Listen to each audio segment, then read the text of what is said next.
Hey guys, this is the video lesson to go over one-step equations with rational number word problems. So please make sure if you are watching this right now, you have open this PowerPoint that looks like my screen right now. Go ahead and split screen so you can see the video and the PowerPoint at the same time. All right, so this first problem says the AMMS soccer team won 10 of their games last season.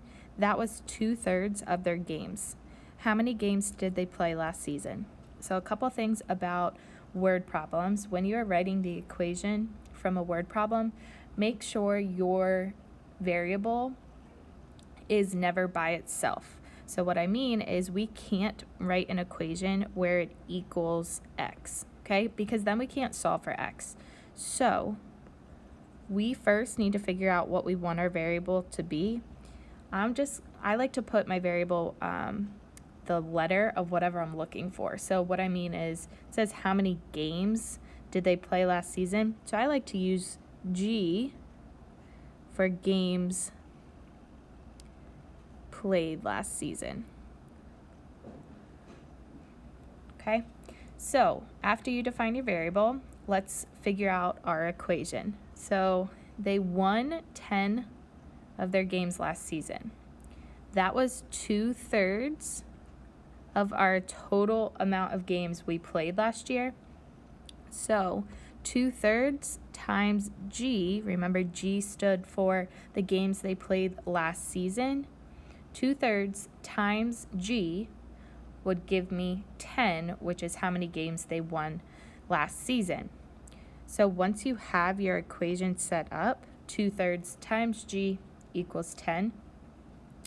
You can solve it just like we solve any other rational number equation.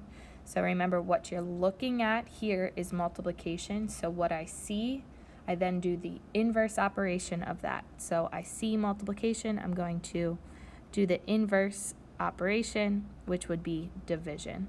So I need to divide by 2/3 in order to get G all by itself. 2/3 G divided by 2/3, I'm just left with G all by itself, which is our goal. But what I do to one side of an equation, I have to do to the other. So if I divide it by 2/3 on the left, I need to divide by 2/3 on the right. I like to do my work off to the side so I can clearly see it. I need to do 10 divided by 2/3. Well, in order to do this, I'm going to make it 10 over 1. And then we can just keep change flip. So that's our rules for dividing fractions. So I keep it 10 over 1, change it to multiplication, flip it to be 3 over 2. Now I am multiplying two fractions. So for that, I just multiply numerators. So 10 times 3 is 30. Multiply denominators. 1 times 2 is 2. 30 over 2 can be simplified because 2 goes into 30 15 perfect times. So I'm going to take that 15, put it back in my original problem. So G equals 15. Now that's not going to be my final answer because this is a word problem, and on word problems we have to have units. So your units will always be back in the question, or it's also going to be what you defined your variable to be.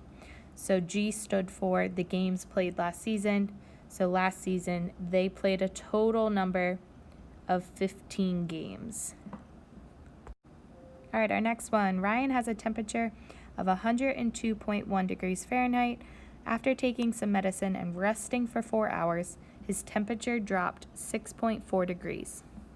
How much did it drop per hour? So we do have 3 numbers in this problem, but we actually don't care that his temperature was 102.1 degrees. We just put that in there to trick ya.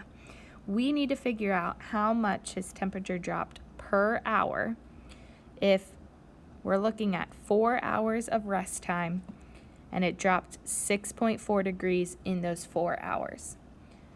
So let's start by defining our variable. Let's use H for, that's going to stand for how much did it drop per hour. So temp dropped per hour.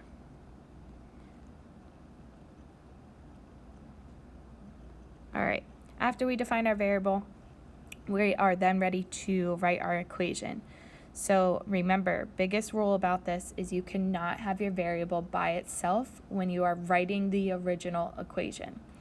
So we had 4 hours of rest time, and after those 4 hours, the temp dropped 6.4 degrees total. So if I take my 4 and multiply it by how much it dropped per hour, I would get 6.4 as my total. So we can write this equation as 4 times h equals 6.4. Then once we get our equation, we can solve it. So I'm going to draw my line straight down the middle. I see multiplication happening right now. 4 times h. So my variable is being multiplied. So the inverse operation I need to do to get it by itself or to isolate it would be divide. And I need to divide by 4 to get h all by itself. What I do to one side, I have to do to the other. So I need to figure out 6.4 divided by 4. So 6.4 goes in your house. 4 will go on the outside. Now it's just normal division. 4 goes into 6 one whole time. 1 times 4 is 4. Subtract, we get 2. Bring down our 4. 4 goes into 24. 6 perfect times, which is great. I get a 0. I have nothing else to bring down, but don't forget to shoot your decimal straight up through that roof. So h equals 1.6. Well, 1.6 what? Either go back to the question or go back to where you defined your variable. It is going to be degrees that it dropped per hour.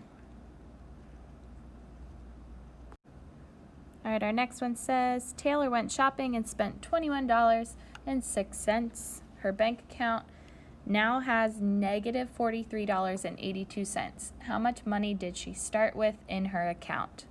So I'm going to define my variable. I'm just going to use M for the money she started with.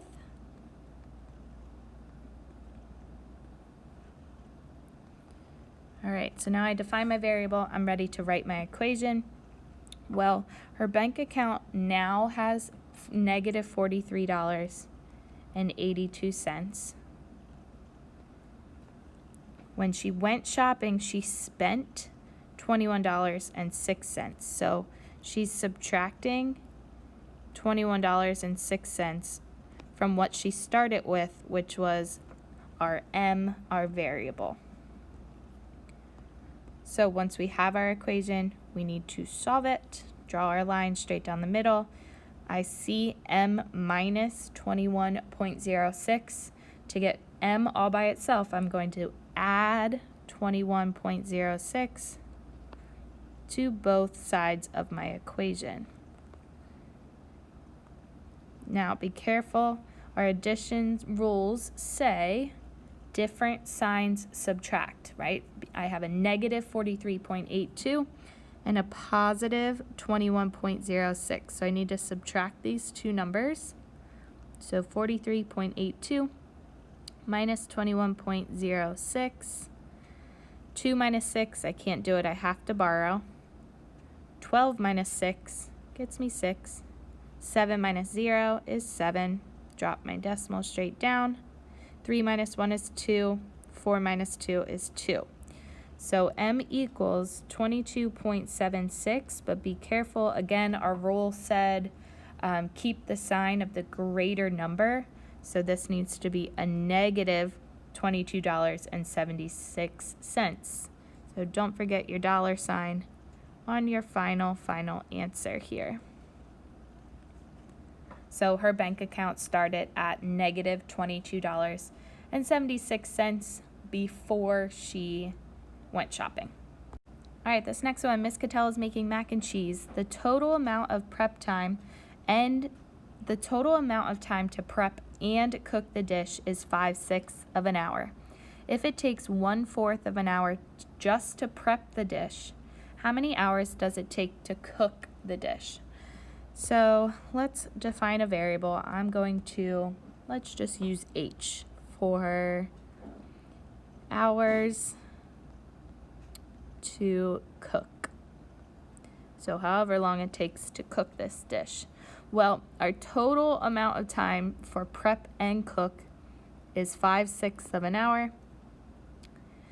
It takes 1/4 of an hour to prep it, and then I'm adding together with how long it takes to cook it, which is my variable H, to get my total amount of time, 5/6 of an hour. So there's my equation.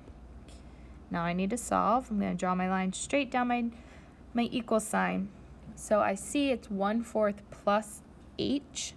So in order to get H by itself, I need to subtract 1/4 from both sides. So that will give me H all by itself, and then 5/6 minus 1/4 on the other side. Now, in order to subtract fractions, super important that we have common denominators. So 5/6 and 1/4, my common denominator for this would be 12. So 6 times 2 would give me 12. 5 times 2 would be 10. And then 1/4, if I multiply by 3, that'll give me 3/12. And that is what I can subtract here. 10/12 minus 3/12. I would get 7/12. So H equals 7/12 of an hour. So just the cook time is 7/12 of an hour. All right, guys, this next one says Oliver and his 3 friends went to dinner and are splitting the bill evenly. If they each pay $12.53, how much was the total bill? I'm going to put B for total bill as my variable. So my total bill is being split between all of the people, and be careful, that says Oliver and his 3 friends. So 4 total people are splitting this bill, and each is paying $12.53. So there's my equation. To solve it, draw a line straight down the middle. I see B over 4. Remember, a fraction bar means division. So that's B divided by 4. If I see division, I need to do multiplication to solve this. So I need to multiply by 4 on both sides of the equation. So I get B by itself. And off to the side, hopefully you did 12.53 times 4 to get 50.12. Remember, don't forget your units. So your final answer here for the total bill should have been $50.12. For the remaining slides, feel free to go ahead and do them on your own, and then check the key in the agenda to make sure you got them correct. Good luck.